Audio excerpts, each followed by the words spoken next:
آج کے خطبہ جمعۃ المبارک میں انشاءاللہ العزیز کرامات کے حوالے سے چند گزارشات آپ کی خدمت میں پیش کروں گا۔ کرامت کسے کہتے ہیں اور کرامات واقعی برحق ہوتی ہیں، اور اللہ کے جو اولیاء ہیں اللہ تعالیٰ ان کی مدد اسباب کے بغیر کرتے ہیں، اس حوالے سے انشاءاللہ۔ اور سورہ کہف کی روشنی میں اصحاب کہف کا جو واقعہ ہے اس کو سامنے رکھیں گے، اس کے تناظر میں انشاءاللہ العزیز اولیاء اللہ کی کرامات، ان کی عظمت، ان کی رفعت اور ان کی بلندی یہ بیان ہوگی۔ کرامت جو ہے نا، کرامت اور معجزہ، اس میں فرق یہ ہے کہ معجزہ بھی عادت سے ہٹ کر ہوتا ہے، عام معمول سے ہٹ کر ہوتا نبی سے ہے، کرامت اللہ کے ولی سے ہوتی ہے۔ مثال کے طور پر دیکھیں، جیسے عیسیٰ علیہ السلام ہے، بغیر باپ کے پیدا ہوئے، واحد وہ ہستی ہیں۔ آدم علیہ السلام بغیر ماں باپ کے پیدا ہوئے اور عیسیٰ علیہ السلام بغیر باپ کے پیدا ہوئے۔ اب عیسیٰ علیہ السلام کا تو معجزہ ہے، نبی ہے نا، لیکن سیدہ مریم جو ان کی والدہ ہیں ان کی کرامت ہے۔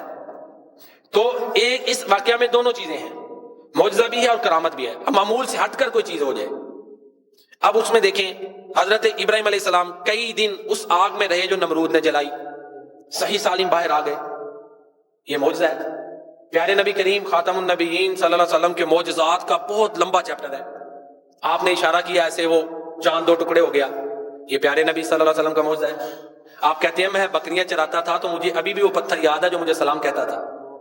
کائنات کی ہر چیز وہ پیارے نبی کریم صلی اللہ علیہ وسلم کے مقام کو پہچانتی تھی اور پہچانتی ہے۔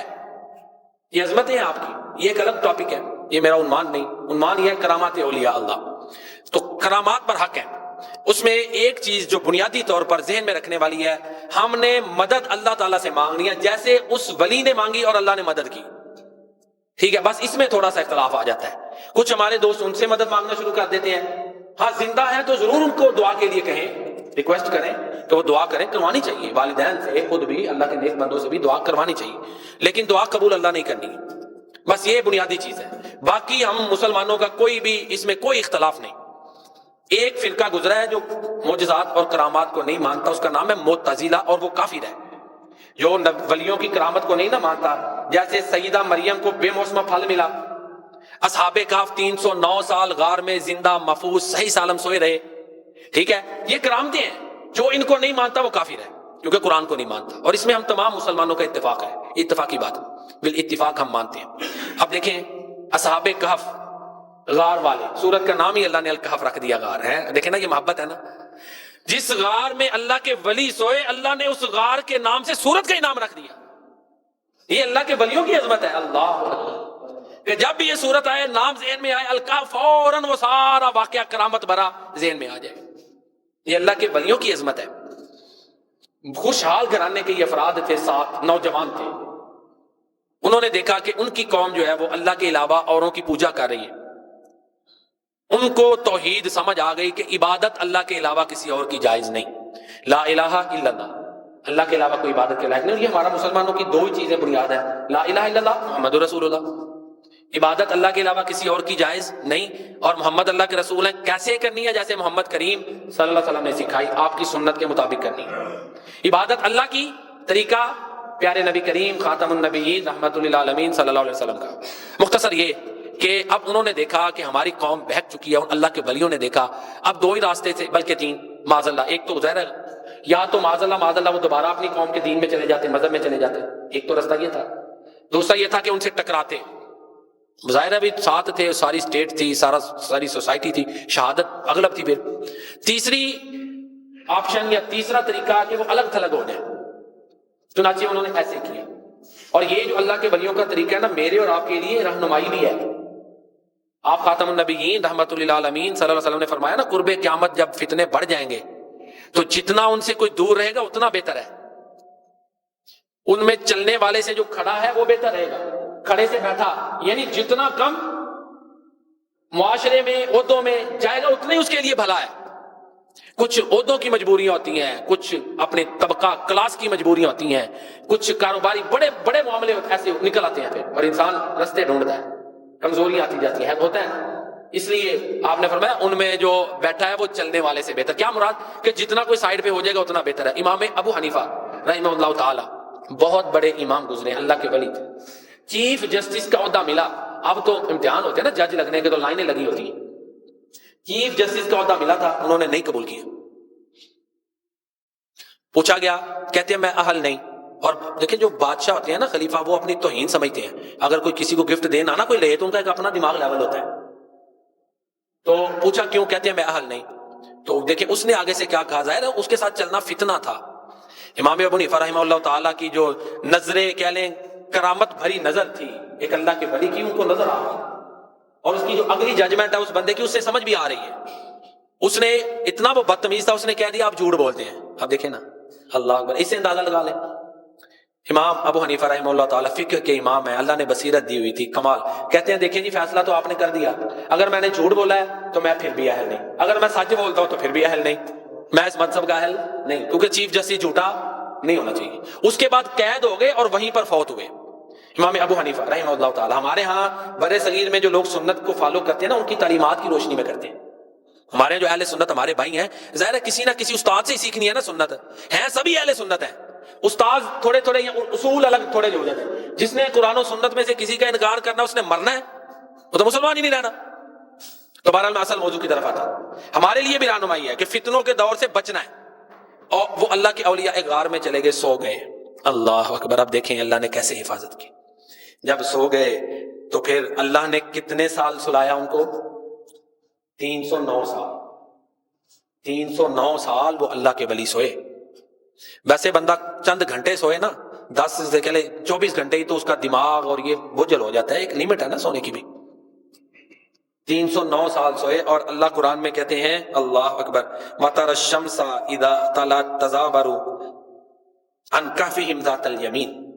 جب وہ سوئے نا تو انہوں نے اللہ تعالیٰ کی بارگاہ میں دعا بھی کی تھی. يَنْشُرْ لَكُمْ رَبُّكُمْ مِنْ رَحْمَتِهِ وَيُهَيِّئْ لَكُمْ مِنْ أَمْرِكُمْ مِرْفَقًا، کہ اللہ تمہارا کام آسان کر دے گا، تمہارے لیے نرمیاں پیدا کرے گا. جب سوئے اللہ کہتے ہیں ان کی غار سے سورج ایک طرف ہو کے جو ہے وہ طلوع ہوتا تھا. پہلی کرامت ہے، سورج کا مطلع ہی چینج ہے. وَتَرَى الشَّمْسَ إِذَا طَلَعَتْ تَزَاوَرُ عَنْ كَهْفِهِمْ ذَاتَ الْيَمِينِ وَإِذَا غَرَبَتْ تَقْرِضُهُمْ ذَاتَ الشِّمَالِ. جب غروب ہوتا تھا تو تھوڑا بائیں جانب ہو جاتا تھا. یہ دوسری کرامت. وَهُمْ فِي فَجْوَةٍ مِّنْ، اور اللہ فرماتے ہیں وہ غار کے کھلے صحن میں تھے، سوئے ہوئے تھے. یہ اللہ کے ولی ہیں، ان کی شان ہے. اللہ اکبر. وَتَحْسَبُهُمْ أَيْقَاظًا وَهُمْ رُقُودٌ، وہ سوئے ہوئے تھے اور اے مخاطب تو انہیں دیکھتا تو سمجھتا کہ وہ جاگ رہے ہیں. یہ تیسری کرامت. وَتَحْسَبُهُمْ أَيْقَاظًا وَهُمْ رُقُودٌ، تم ان کو بیدار سمجھتے حالانکہ وہ سوئے ہوئے ہیں. اور اگلی عظمت دیکھیں، ان کی شان دیکھیں اللہ کے ولیوں کی. اللہ فرماتے ہیں وَنُقَلِّبُهُمْ ذَاتَ الْيَمِينِ وَذَاتَ الشِّمَالِ، ہم خود ان کی کروٹیں دائیں بائیں بدلتے تھے.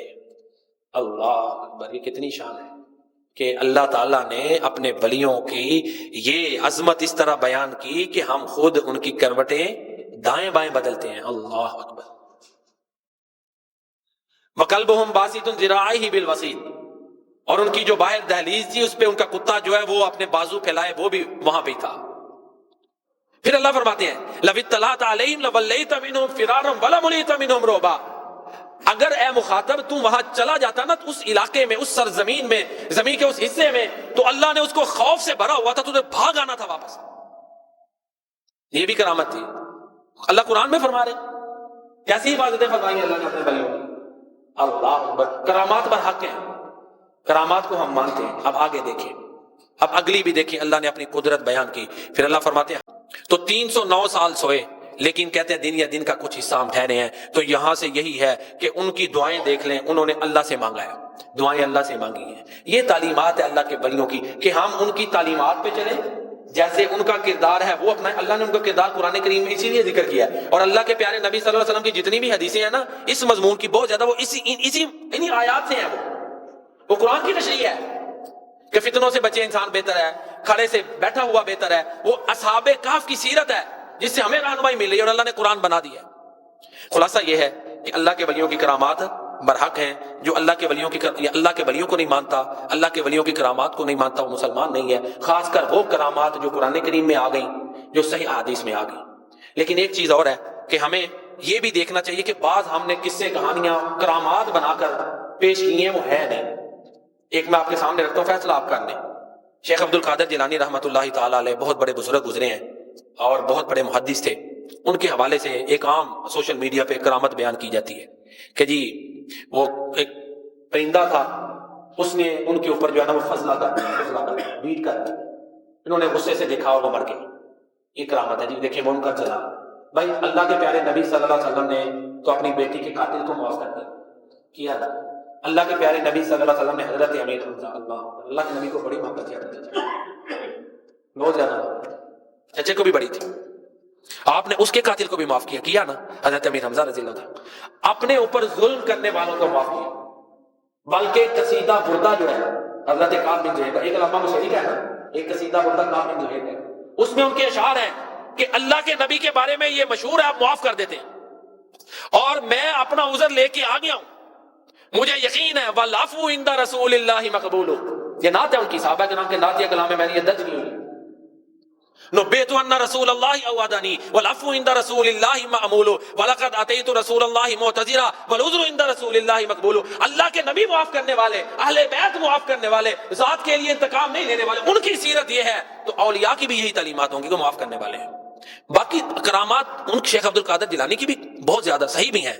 کچھ اس طرح کی کرامات جب ہم غیر مسلم کو دعوت دیں گے نا تو پھر ہم دفاع نہیں کر پائیں گے، وہ کہیں گے جی آپ کے تو قرآن میں یہ، آپ کے نبی کی سیرت یہ ہے، اہل بیت کی سیرت یہ ہے، صحابہ کرام کی ہے، تو آپ کہتے ہیں انہوں نے ایک پرندے کو جو کہ بے زبان ہے، اس نے اگر سزا دینی ہے تو جتنا جرم ہے اتنی دینی ہے، جان سے تو نہیں مارنا۔ تو اس طرح کے چند واقعات جن کو کرامات بنا کر پیش کیا جاتا ہے، ہمیں سوچنا چاہیے کہ قرآن و سنت کی تعلیمات کے مطابق ہیں، کیونکہ اسلام یونیورسل ریلیجن ہے، پوری دنیا کا دین ہے، تو ہمارے اولیاء نے دین پھیلایا ہے، انہوں نے قربانیاں دی ہیں۔ اب ان کی طرف کوئی ایسا واقعہ کہ میرے اور آپ کے لیے دفاع کرنا مشکل ہو جائے، ہمیں سوچنا چاہیے۔ باقی ان کی درست کرامات میں نے بتایا نا اللہ کے ولیوں کی، وہ تو بہت بڑے اولیاء ہیں نا، ہم جتنے بیٹھے ہیں نا، ہم میں سے ہر ایک کی کسی نہ کوئی دعا ضرور قبول ہوئی ہوگی، کوئی نہ کوئی ایسا واقعہ ضرور اس کی زندگی میں 2 4 5 کہ اسے یقین ہے کہ میری اللہ نے سنی ہے کہ نہیں؟